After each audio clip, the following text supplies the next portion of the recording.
Welcome student. आज हम लोग माइक्रोबायोलॉजी का लास्ट अपने पार्ट्स को कवर कर रहे हैं जो कि है रिलेटेड टू माइकोलॉजी, जिसके अंदर हम क्या स्टडी कर रहे होते हैं बैक्टीरिया से रिलेटेड। माइक्स की अगर बात करें तो मशरूम होता है। फंजाई के बारे में यूकैरियोटिक प्रोटिस्टा इसकी फैमिली होती है, differ from bacteria and other prokaryotes. Chitin की इसकी सेल वॉल होती है जो कि पॉलीसेक्राइड से बनी हुई होती है। साइटोप्लाज्मिक मेम्ब्रेन के पास एर्गोस्टेरॉल्स होता है। इसके अलावा इनका जो न्यूक्लियर मेम्ब्रेन होता है वो पेयर्ड क्रोमोसोम्स होता है। ये सेक्जुअली डिवाइडेड होते हैं और सेक्जुअली भी डिवाइडेड होते हैं। ये यूनिसेलुलर भी हो सकते हैं और मल्टी सेलुलर। तो this is the introduction of mycology, जिसकी प्रॉपर्टीज़ आपको क्या करनी है, आपने थोड़ी सी याद करनी है। क्या कैरेक्टरिस्टिक्स होती है, दुनिया में 90,000 से ज़्यादा इसकी स्पीशीज़ मौजूद होती हैं। सेप्रोफाइट्स होते हैं, ऑर्गेनिक मैटर्स को खा लेते हैं। पैरासाइटिक इसकी नेचर्स होती है, टिश्यू ऑर्गेनिजम्स को खा लेते हैं। मोल्ड्स एंड मशरूम्स और मल्टी सेलुलर होते हैं, ठीक है। यीस्ट और यूनिसेलुलर, ये लोग क्या कर रहे होते हैं, इनकी ये क्या होती है, प्रॉपर्टी होती है। This is the fungi. Fungi क्या होता है, आपके हर जगह होते हैं, ठीक है। आप इसको अपने सराउंडिंग में भी देख सकते हैं। स्पेशली जो हम लोग फंजाई की टाइप देख रहे होते हैं वो मशरूम होती है। किस तरह से ये नॉरिश्ड हो रहे होते हैं, कीमो हेटरोट्रॉप्स होते हैं, एब्जॉर्ब कर रहे होते हैं न्यूट्रिएंट्स को। पावरफुल एक्सोएंजाइम्स होते हैं, ग्रो एट लोअर पीएच के ऊपर ग्रो कर जाते हैं बैक्टीरिया की। Grow in high salt and sugar के ऊपर भी ग्रो कर रहे थे, मेटाबोलाइज कर रहे होते हैं। और लिग्निन एंड वुड रूट्स को। Mycology present as saprophytes in soil, decaying plants, nature, eukaryotes होते हैं। Knowing before bacteria, botanist. अच्छा, दूसरी बात मैं आपको बताऊं, आपके जो अगर आप लोग अपने कोर्स कंटेंट देखें तो वहाँ पे ज़्यादा डिटेल नहीं है। वहाँ पे सिर्फ ये है कि you should know the introduction of mycology, introduction of virology.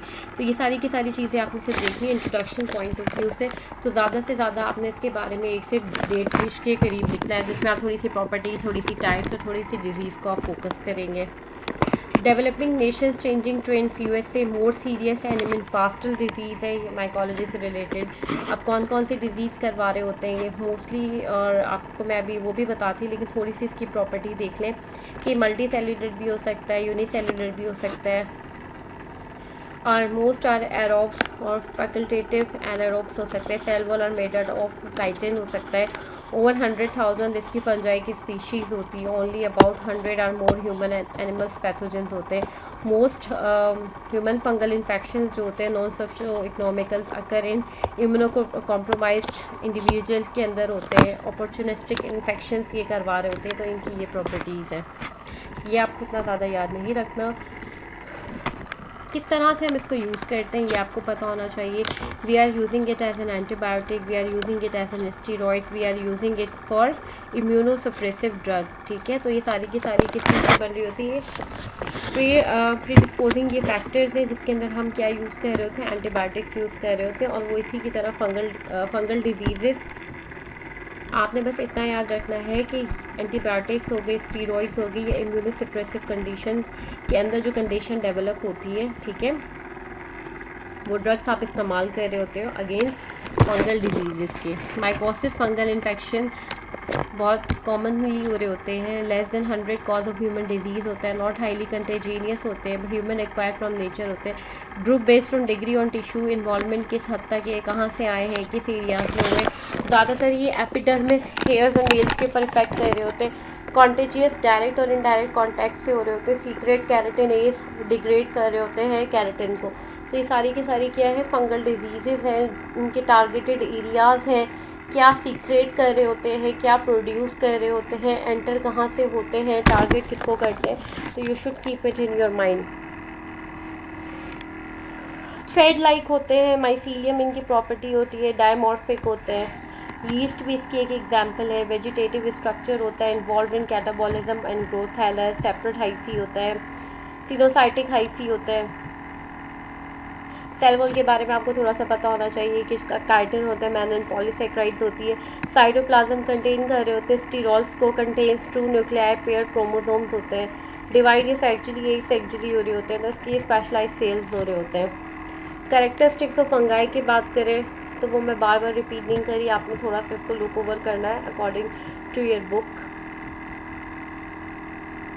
अच्छा, इसके स्ट्रक्चर से रिलेटेड आपने इतना ज़्यादा नहीं फोकस करना, आपको ये पता होना चाहिए सिंपलेस्ट फंगस होता है, हाइफी होता है, माइसीलियम होता है। नेक्स्ट आपने जो फोकस करना है वो है इसकी डिजीज़ कौन कौन सी करवा रहे होते हैं, ये इसकी प्रॉपर्टीज़ है। ये बहुत ज़्यादा डिटेल है, आपकी डिटेल इतनी नहीं है, you should know just introduction. आपने 5-6 चीज़ें जो है ना वो बतानी है, दैट्स इट। अच्छा, सुपरफिशियल कुटेनियस माइकोसिस किस तरह से हो रही होती है, कॉनिफाइड स्किन या अपेंडेजेस वगैरह पे हो रही होती है। कॉमन डर्मेटोफाइट्स डेवलप हो जाते हैं स्किन में, हेयर्स और नेल्स में। इन्फ्लेमेटरी होती है, एलर्जिक रिस्पॉन्स की वजह से हो रही होती है। इसकी 3 जनरेशन्स ऐसी हैं जो कि ये डिज़ीज़ करवा रही होती है, जिसको ट्राइकोफाइटन, माइक्रोस्पोरम और एपिडर्मोफाइटन, ये आपने याद रखना है। डायमॉर्फिक फंगाई क्या करवा रहे होते हैं, आपने इतनी डिटेल में नहीं जाना है, सिर्फ आपने डिज़ीज़ याद रखनी और उसकी प्रॉपर्टीज़ याद रखनी। माइकोसिस सुपरफिशियली हो सकती है, ठीक है, कुटेनियसली हो सकती है, सबकुटेनियस, सिस्टमैटिक एंड अपॉर्चुनिस्टिक, ये चीज़ें आपने याद रखनी है। डीप माइकोसिस में क्या हो रहा होता है, अच्छा, सबकुटेनियस माइकोसिस और सिस्टमेटिक माइकोसिस में कौन कौन से आपके फंगाई आ रहे होते हैं, ये सारी की सारी एक लिस्ट आपके सामने है, जिसको आपने जस्ट गो थ्रू करना है। अच्छा, ये डिज़ीज़ बहुत कॉमन है, कैंडिडेसिस जिसे आप कह रहे होते हैं, cause by candida sept form of bridge between superficial और डीप, ठीक है। Mycosis as it can cause cutaneous as well as systematic infection करवा रहे होते हैं, और क्या करवा रहे होता है, अपॉर्चुनिस्टिक इन्फेक्शन। तो ये कैंडिडेसिस के बारे में आपने याद रखना है। अपॉर्चुनिस्टिक इन्फेक्शन क्या होते हैं, डिजीज़ होते हैं physiologically state mainly cause by fungi which are commonly lab contaminant culture media Aspergillus penicillin और Rhizopus produce serious and fatal infection. आपने ये चीज़ें याद रखनी है। ये इसकी प्रॉपर्टीज़ है फंजाई की, जिससे अच्छा, प्रॉपर्टीज़ का मतलब अगर मैं आपको बताऊँ, सोर्सेज ऑफ फूड क्या है, मशरूम्स हो गए, फर्मेंटेशन, अल्कोहल भी बन रही है, ठीक है, इसके उससे जो कैटाबोलिज्म मतलब जो रिएक्शंस करवा रहे होते हैं, एंजाइम ये काम कर रहा होता है। एंटीबायोटिक भी आप इससे जो एक्सट्रैक्ट करवाने के अंदर हेल्प कर रहा होता है, जिसमें सबसे इंपॉर्टेंट एंटीबायोटिक जो आपकी पेंसिलिन आ जाती है, ये वो सारी चीज़ें होती है। डायग्नोसिस और ट्रीटमेंट किस तरीके से कर रहे होते हैं, ग्रो होता है मीडियम के लिए, that's like for fungal growth. Grow इसके टेम्परेचर क्या होता है जो इसके लिए आइडियली होता है फंगल इन्फेक्शन को ग्रो करने में, 25 सेल्सियस से 37 सेल्सियस। यू मीन टू से कि हमारा नॉर्मल बॉडी टेम्परेचर जो होता है उसी के अंदर ही ये इन्फेक्शन जो है वो क्या हो जाता है, ग्रो हो जाते हैं। Dissolve keratin in skin scraping और बायोफिसिस leave only fungal cell therapy, amphotericin B, कीटोनाडोल, ये क्या होता है, ट्रॉपिकल जो क्रीम्स वगैरह होती हैं एंटी फंगल, उसके बारे में बताया गया है। फंगल इन्फेक्शन हो जाए, वो ब्लूइश एरिया हो जाता है, स्किन के ऊपर हो जाता है, तो उसमें आप कौन कौन सी दवाइयाँ आप यूज़ कर रहे होते हो। इसकी एक बहुत कॉमन आपकी एक एंटी फंगल ड्रग आती है, आपने नाम सुना होगा, ईजीली यूज़ कर रहे होते हैं, कैनिस्टिन यूज़ कर रहे होते हैं, हाइड्रोजोल के नाम से भी आ रही होती है। तो ये सारी की सारी चीज़ें जो आपने याद रखनी है, थोड़ा सा मैं इसको रिकॉल करवा दूँ ताकि आप लोगों को शॉर्ट नोट बनाने में इजी हो जाए, क्योंकि इन दी एंड सबसे ज़्यादा स्टूडेंट्स को यही प्रॉब्लम हो रही होती है कि हमने लिखना क्या चीज़ें हमारे लिए इंपॉर्टेंट क्या है। आपके कंटेंट में लिखा हुआ है कि you should know the introduction of mycology, ठीक है, आपने मशरूम पे नहीं जाना, आपने डायरेक्टली माइकोलॉजी के ऊपर जाना है। माइकोलॉजी होता क्या है, कौन कौन से बैक्टीरिया होते हैं, कौन कौन से डिजीज़ करवा रहे होते हैं, इनके कौन कौन से ग्रुप होते हैं, इनकी जनरल प्रॉपर्टी क्या होती है, इनकी सेल वॉल किस तरीके से बनी हुई होती है, कितने लोगों को मतलब आपने ये पॉइंट याद रखना, ओवर 100,000 फंगल स्पीशीज़ आइडेंटिफाई होती है, जिसमें से 100 जो है वो ह्यूमन और एनिमल्स को क्या करवा रहे होते हैं, बीमार करवा रहे होते हैं। ये नीचे अपॉर्चुनिस्टिक इन्फेक्शंस करवा रहे होते हैं। आपने स्ट्रक्चर ऑफ फंगाई थोड़ा सा देखना है, कौन कौन से प्रीडिस्पोजिंग फैक्टर्स होते हैं, यूज़ ऑफ एंटीबायोटिक, स्टीरॉइड्स, और ये कौन कौन सी फंगल डिजीज़ होती है, क्या ये कंटेजीनियस होती है, क्या ये इन्वॉल्व नहीं होती, ह्यूमन एक्वायर होती है, क्या हाईली कंटेजीनियस होती है, नहीं होती, और माइकोसिस क्या होती है, डर्मेटोफाइट्स किस तरह से बनते हैं, what are the targeted areas for dermatophytes like epidermis, hair, nails, ये आपके क्या आप DCQs भी आ सकते हैं। इसके अलावा स्ट्रक्चर ऑफ फंगाई में क्या हो जाता है, आपका थैलस सेपरेट हाइफी होती है, सिनोसाइटिक हाइफी होती है। अगेन वही बात है, ये किस तरह से डिवाइड हो रहे होते हैं।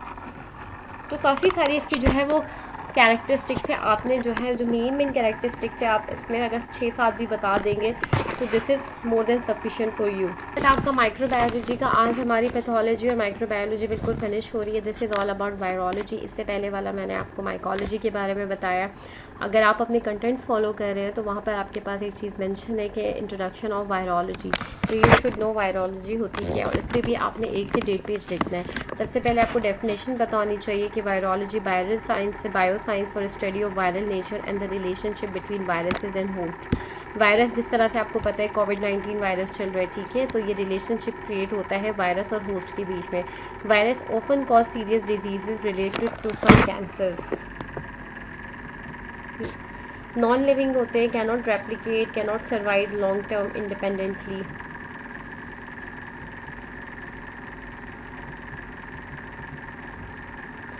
स्फेरिकल होते हैं, ब्रिज शेप होते हैं, बुलेट शेप होते हैं और कोमा शेप्ड होते हैं। This is the poliovirus, Semliki forest virus, rota virus.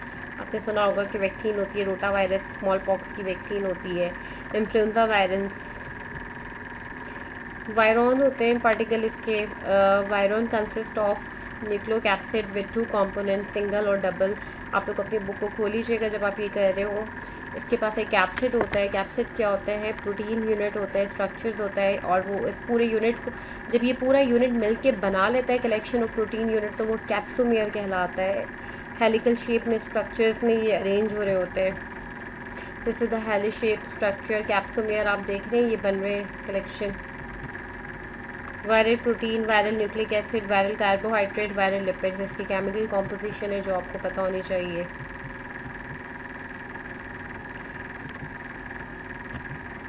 दूसरा ये वायरल एनवलप जो है वो लाइपोप्रोटीन होता है और कंपोज हो रहा होता है। इसका स्ट्रक्चर प्रोटीन से बना होता है और आउटर लेयर इसकी लिपिड लेयर होती है। ये चीज़ें आपने याद रखनी है। एटिपिकल वायरल लाइक एजेंट्स कौन कौन से होते हैं? डिफेक्टिव वायरसेस हो सकते हैं, आप उसको सीडो वायरस कहते हैं या वायरॉइड्स कह रहे होते हैं। डिफेक्टिव वायरसेस में आपके हेपेटाइटिस डी आ जाता है, बहुत रेयर कंडीशन हो जाती है। डिफेक्टिव न्यूक्लिक एसिड में आपका म्यूटेशन और deletion, cannot replicate without the helper virus, hepatitis B. Viroids prions आपने इतना डिटेल में नहीं जाना है। क्लासिफिकेशन आप किस तरह से आपने की हुई, डीएनए है, आरएनए फॉर्म के अंदर वायरसेस है, तो आपने ये भी याद नहीं रखना, आपने सिर्फ सुपरफिशियली जाना है। अच्छा, classification on the basis of host organisms, ये आपको थोड़ा सा पता होना चाहिए। अगर एनिमल वायरसेस होते हैं जो कि बर्ड्स जिनके होस्ट होते हैं, प्लांट वायरसेस होते हैं जो अटैक किसके ऊपर कर रहे होते हैं? प्लांट्स के ऊपर कर रहे होते हैं। ह्यूमन वायरसेस क्या होते हैं? किसके ऊपर अटैक कर रहे होते हैं? इंसानों के ऊपर अटैक कर रहे होते हैं। आरएनए की क्लासिफिकेशन और उसकी डीएनए की क्लासिफिकेशन होती है। Envelope and non envelope virus होता है, आपको सिर्फ इतना पता होना चाहिए।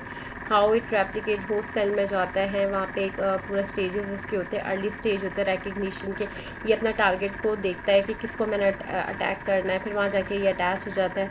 अटैच होने के बाद ये रेप्लिकेट होता है। रेप्लिकेट होने के और इस पूरे प्रोसीजर को आप क्या कहते हो? सेंट्रल स्टेज कह रहे होते हैं, जिसमें क्या होता है ट्रांसलेशन या ट्रांसक्रिप्शन या प्रोटीन सिंथेसिस होकर ये अपनी फैमिलीज़ को बढ़ा रहा होता है, ठीक है। और फिर इन दी एंड क्या होता है? फाइनल स्टेज के ऊपर जब वायरस का असर ख़त्म हो जाता है, लाइसिस या रिलीज ये चला जाता है और दूसरे होस्ट के अंदर ट्रांसमिट हो जाता है। तो ये वो साइकिल है पूरा। इसी तरह से इसकी मैंने आपको पता है रिकग्नाइज करता है, अटैच होता है, पेनिट्रेट करता है और एंट्री करता है। तो these are the stages. Early stage आपने याद रखना है कि recognition, attachment, penetration and uncoating. क्या करवा रहा होता है? मैसेंजर आरएनए को सिंथेसाइज करवा रहा होता है, अर्ली प्रोटीन सिंथेसिस कर रहा होता है, जीनोम रेप्लिकेशन, ये आपने याद रखना है।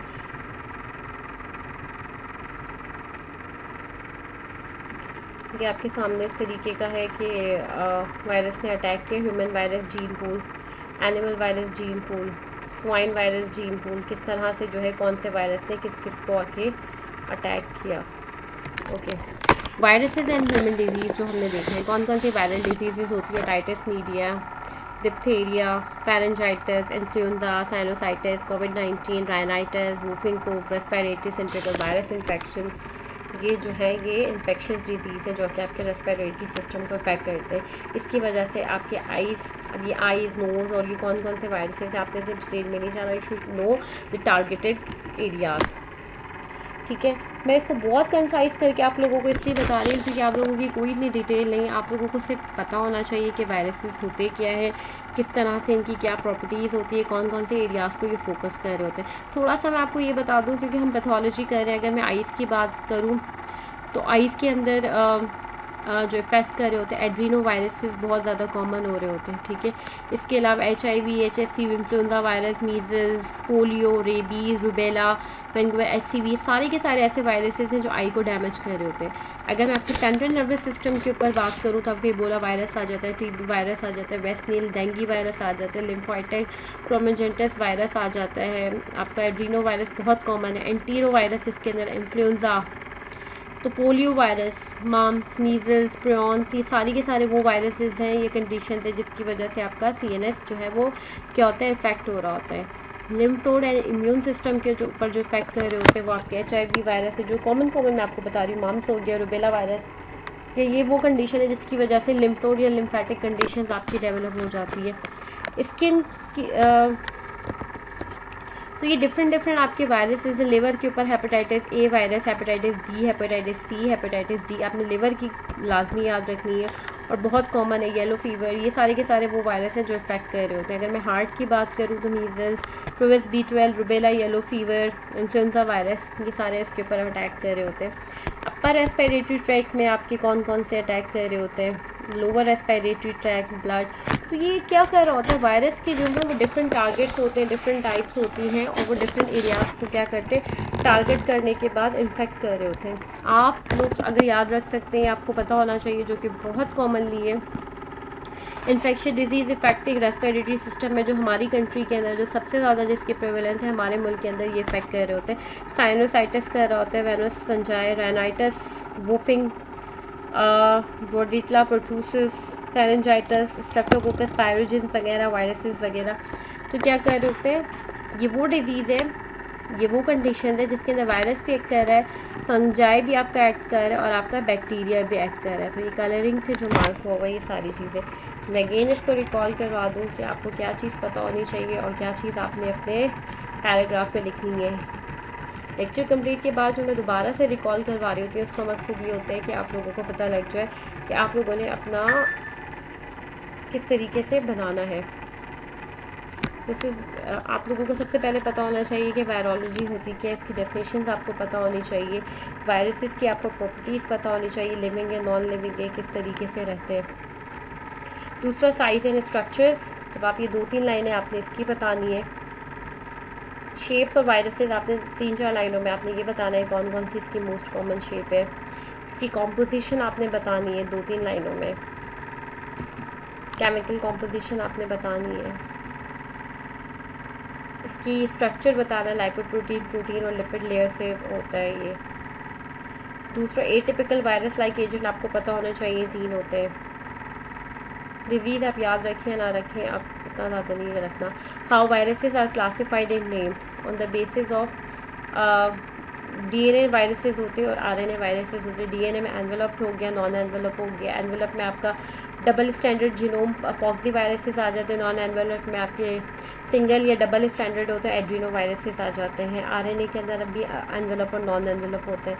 तो आपने सिर्फ ये आप बता सकते हैं कि medically relevant DNA virus group होता है और RNA वायरसेस ग्रुप होते हैं। आपने इतना भी बता दिया तो काफ़ी है। और classification on the basis of host organism की एक हेडिंग डाल के आप बता सकते हो, ये एनिमल को टारगेट करता है, प्लांट को और ह्यूमन को कर रहा होता है। वायरस कैसे रेप्लिकेट होता है, इसकी जो स्टेजेस हैं वो आपको पता होनी चाहिए, कौन कौन सी, recognition, attachment, penetration and uncoating, ये स्टेजेस आपको पता होनी चाहिए। सेंट्रल स्टेज के में क्या प्रोसीजर्स हो रहे होते हैं, तो ये MCQ वाइज इंपॉर्टेंट है। मैसेजर RNA सिंथेसिस हो रही होती है, अर्ली प्रोटीन सिंथेसिस हो रही होती है, जीनोम रेप्लिकेशन हो रही होती है। ये चीज़ आपको बहुत अच्छे से पता होनी चाहिए। दूसरी ये चीज़ है, आप इन्फेक्शन के बारे में आपको बहुत अच्छे से पता होना चाहिए कि कौन कौन से इन्फेक्शन करवा रहा होता है, कौन कौन से वायरसेस हैं वो कौन कौन से एरियाज़ को टारगेट कर रहे होते हैं। So this is all about virology. आज आपका माइक्रोबायोलॉजी का सारे के सारा लेक्चर कंप्लीट हो चुके हैं। वी हैव डन अल्हम्दुलिल्लाह पैथोलॉजी। आज हमारा इस लेक्चर के बाद पैथोलॉजी कंप्लीट हो गया है। आप प्लीज़ अपने कंटेंट्स को फॉलो कीजिए, अपनी बुक्स निकालें।